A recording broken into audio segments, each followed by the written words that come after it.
Zamietnutie žiadosti o zmenu produktových údajov sa zobrazí na riadku konkrétneho výrobku ako červená gulička vpravo pri ikone ceruzky. Dôvody zamietnutia žiadosti nájdete v záložke žiadosti. V zozname žiadostí je pri danom výrobku uvedený typ žiadosti, napríklad úprava údajov, aj stav žiadosti, či je zamietnutá, potvrdená alebo čaká na schválenie. V prípade, že žiadosť o úpravu výrobku je zamietnutá, na konci riadku nájdete dôvod jej zamietnutia pod ikonou obálky. Ak máte viac žiadostí, konkrétny výrobok nájdete zadaním EAN kódu alebo názvu výrobku do vyhľadávacieho okna.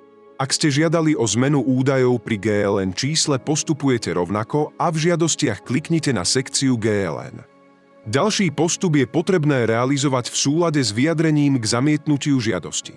Informácie o základných pravidlách používania čiarových kódov nájdete na našej stránke po kliknutí na čiarové kódy, kedy zmeniť čiarový kód.